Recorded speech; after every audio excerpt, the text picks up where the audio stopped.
Welcome back, folks, to WrestleRant. I am Graham Giason Matthews, and right here I give my in-depth analysis of all the pay-per-views that I watch on the WWE Network. Of course, the entire month of October is devoted to reviewing all No Mercy events as seen on the WWE Network, and today we're talking about the 2003 installment. So kicking off the show for the Cruiserweight Championship, Tajiri defending the gold against Rey Mysterio. In a very good match. They got a bunch of time, and I thought, the Cruiserweights were always kind of like, oh, this is the go-to match for the opening match of SmackDown pay-per-views. But it made sense. It always kicked off the show on a high note.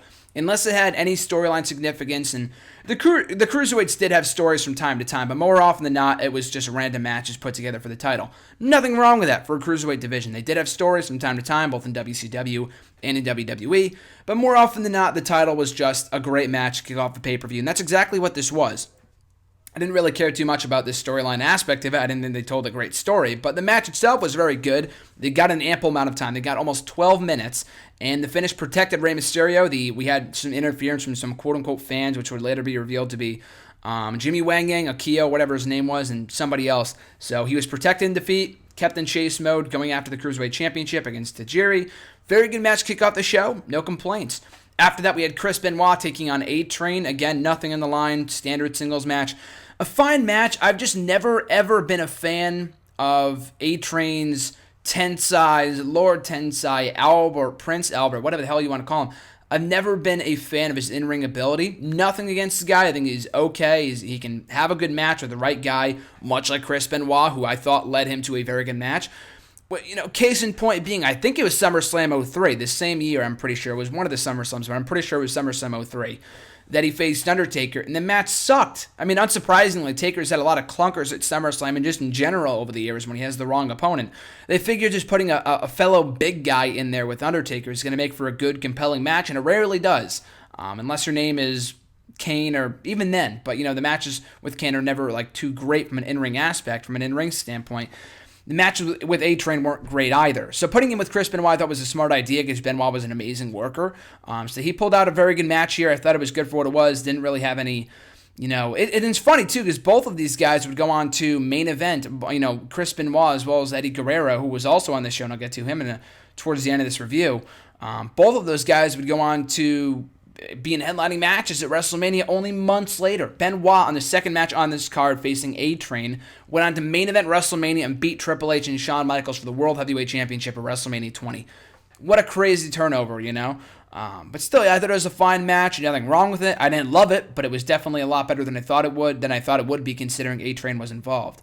After that, we had Matt Hardy versus Zach Gowen. This was during the time that Matt Hardy was doing his, V1 gimmick. So it was entertaining, and Matt Hardy was a great foil for the Zach Gowen character.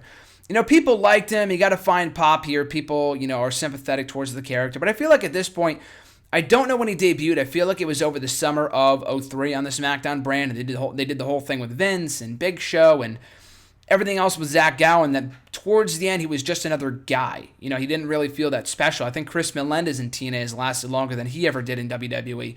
I don't think he was there for much longer. I'm pretty sure he wasn't there by early 2004. It was a fine match. Nothing wrong with it. Zach Gowen got a nice little win out of it, but I don't know. I just feel like the specialness of the one-legged character and just, he was legitimately one-legged in real life, of course. I'm not saying that like it's fake, but I don't know, I just feel like the mystique of, a one-legged guy wrestling in the ring kind of wore off after a while.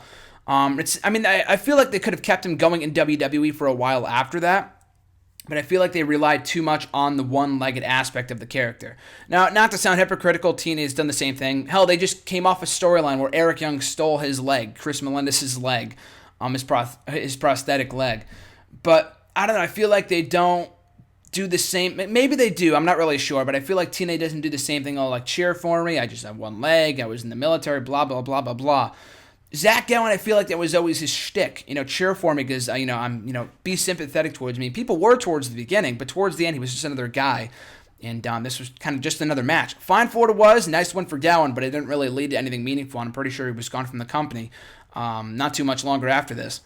So after that, we had a tag team match. The Basham brothers taking on the APA, Farouk and Bradshaw. Fine tag team match. I just thought the whole thing with the Bashams at this period of time was just so stupid. The whole thing with the sex dungeon and whatever the fuck her name was, the chick that would that would manage them and come to the ring with them. I forgot what her name was, Shakira or something like that, Shaniqua, is something along those lines. But she got taken out by APA before this match. She returned towards the end of the match to help them win. And I just thought it was a stupid gimmick. Whoever thought that was a good gimmick was probably out of their minds. I thought it was so stupid. Maybe other people liked it. They were great wrestlers. I thought they were better off without the whole sex slave thing and whatever else. It was so stupid. But I thought they were much better off without that whole gimmick towards, when they were a part of the cabinet, good tag team. But with the whole sex slave thing, it was different. Didn't necessarily mean it was good in my opinion. So it kind of hindered the quality of this match in my opinion. It was what it was. The whole SmackDown, the Raw SmackDown pay-per-views, it led to a lot of matches not really meaning anything, and they just throw people together for the sake of throwing people together. Kind of like today. But back then, though, I feel like because it was all SmackDown, every guy in the roster had to have a match in some form or fashion, leading to some unconsequential matches like this one between the Basham brothers and the APA. There was a feud there, but it didn't really make me care anymore about it when whatever their manager's name was came back and she helped them win and whatever. I just thought it was dumb. After that, we had the I Quit match between Mr. McMahon and Stephanie. The Basham brothers won, by the way. I don't know if I mentioned that. But after that, we had Mr. McMahon and Stephanie McMahon facing off in an I Quit match, where the loser would have to resign from their position. Mr. McMahon being, the chairman of the WWE, and Stephanie being the chairman, or, the general manager of SmackDown at that period of time. I don't know if I want to call this a good match. I'm just not a fan of, the man and woman violence. If it's an occasional, finisher, maybe. I mean, back then it was, it was par for the course. I'm not going to complain, but just the whole idea of Vince beating down on his daughter for 10, 15 minutes, I thought was so weird. It just made you feel uncomfortable watching it. The whole lead pipe thing, and especially because I think Stephanie, if she wasn't pregnant at this period of time, maybe she already gave birth. I know it was around this time that she had her first child. Maybe it was, maybe right after this she took time off from TV. She was off TV for a long time. She made appearances on TV, in 05 and in 07, but otherwise she wouldn't be a regular character on TV up until 08 or 2009, if you really think about it. But I just thought it was a very strange match. When I ranked all the I Quit matches in WWE history a couple months ago for What Culture, I think I put this right at the bottom, if not the worst, or at least one of the worst. Just a weird match. I guess they had the feud going. They told a good story. They made you really feel bad for Stephanie, but just the whole man-on-woman violence and the whole father-on-daughter violence was even weirder. So, yeah, I know you had the whole Sable thing, and Linda took she took some abuse as well from Sable.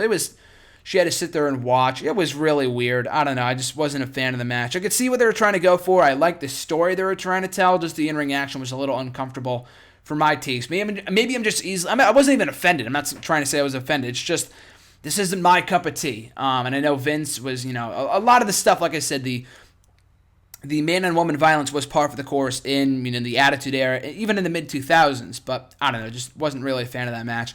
After that, though, we did have John Cena versus Kurt Angle. And it's funny, too, because I've always enjoyed the chemistry these two have had. It's like the Punk and Cena of their time. From 2002, from the very moment that Cena debuted in WWE in June of 2002, up until 2005, their final series of matches before Angle left the company in 2006, that great series of matches for the WWE title in late 2005. These guys never ceased to have amazing matches together. And I thought this was great. And it's a little different, too, because Cena was the heel and Angle was the babyface, so kind of a different dynamic, but that didn't change anything at all. It was kind of refreshing in that respect, but the in-ring action was great. Cena was able to hang in there with Angle, and there was still a lot of question at this period of time, and along with, his series of matches with Eddie and with Booker and everyone else, before he won the WWE title, as to how well he could hang with the main event players, how well he could hang with the mid-carders and stuff like that, the top-tier players in WWE. Cena, I feel like, the you can't wrestle chants are so stupid. People chant, the Cena sucks thing, I get. But even now, the Cena can't wrestle chant, I haven't heard one of those chants in forever because he's proved people wrong with his recent work as U.S. champion. But you go back 10 years to this match. I'm not saying he was, the wrestler he is today or the performer he is today, but he was still very green, but in working with guys like Angle, really helped him gain more experience, become more comfortable in the ring, and hang with those main event players like the Booker T's, like the Eddie Guerreros, like the JBLs, like the Kurt Angles. So I've always loved the chemistry these two have had. This was another great match between the two. Dare I say the best match of the entire show. The main event was good, but I thought this was very enjoyable. Maybe it's just me because I love the feud, the ongoing on and off feud between Kurt Angle and John Cena, but a great way of putting John Cena on the map. Although Kurt Angle did win the match, John Cena tapped out, so that was kind of funny to see. Cena has never tapped out, I believe, since he won his first WWE title 10 years ago, but he has tapped out before, including on this show to Kurt Angle's ankle lock, so that was pretty interesting. But yeah, very good match between Kurt Angle and John Cena. After that, we had Big Show versus Eddie Guerrero, speaking of Eddie, for the United States Championship. Fine match. They told the story of the David versus Goliath, Eddie Guerrero trying to battle back against Big Show. So they told a good story in that respect. Just not the most exciting match. I've never been the biggest Big Show fan. I mean, he's not an amazing worker, obviously, but when in the ring with the right opponent, and Eddie Guerrero is the right opponent. They had a good match, but you put him in the ring with a Brock Lesnar, a Kurt Angle, and Eddie Guerrero. He's going to have good matches. Big Show was really known for his for some breakout performances in 2002, 2003, and partially 2004. A good match. It's just that it really kicked off a very unnecessary reign as U.S. champion for Big Show. He didn't do anything as champion. It's not like he was unstoppable for 6 months before he finally dropped the belt to John Cena at WrestleMania.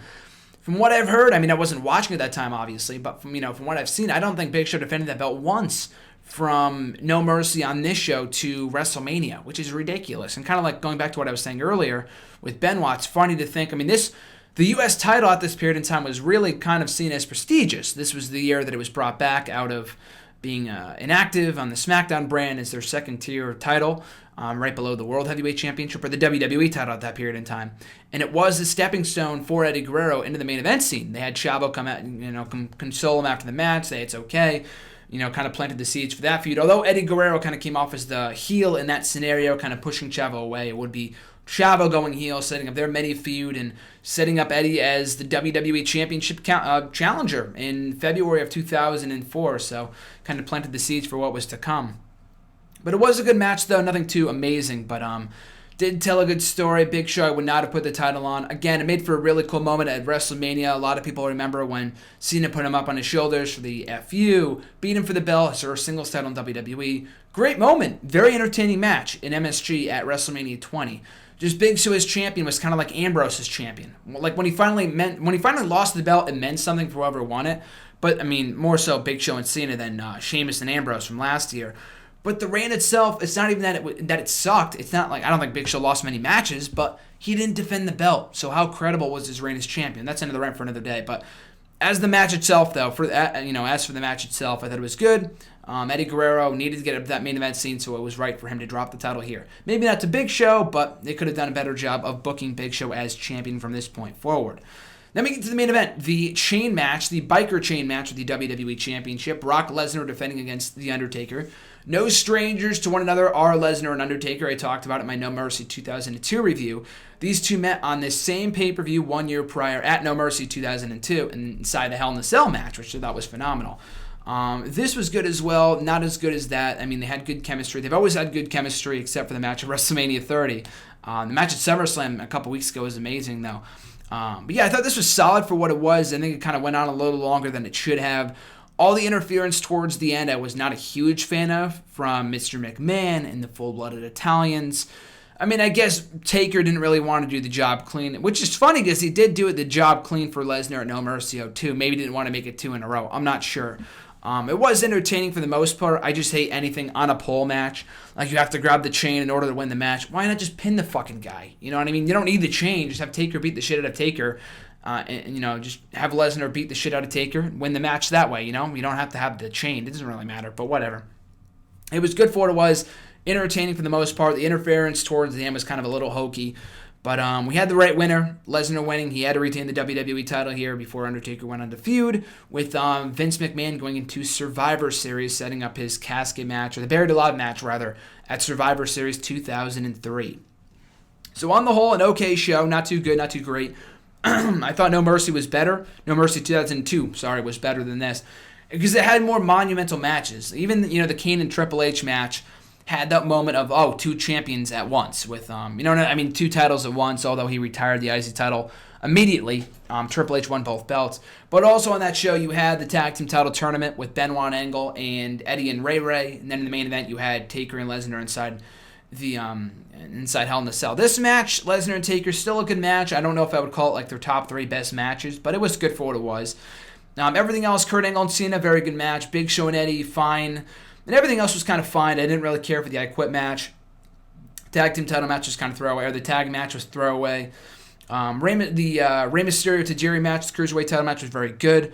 Benoit and A-Train, fine for what it was. Zach Allen, Matt Hardy, fine for what it was. So an okay show in the whole. There's other No Mercy shows I would recommend before this one, but you wouldn't be wasting your time. If anything, the one match you should go out of your way to check out from this show. Personally, I would say Angle and Cena, or you can go out of your way to watch the main event between Lesnar and Taker. Either or, you can't go wrong with either match because they're both very good. So that is No Mercy 2003. Thank you for watching. Thank you for listening. I always appreciate you guys' support. If you want to support the show, support me, you can follow me on Twitter at WrestleRant, on Facebook at facebook.com/Graham.Matthews. Be sure to like, comment, share, and subscribe. All support is greatly appreciated. My next video will be covering No Mercy 2004, only seen on the WWE Network. So until then, guys, enjoy the rest of your weekend, whenever this is going up. I have no idea. But I'll catch you guys down the road.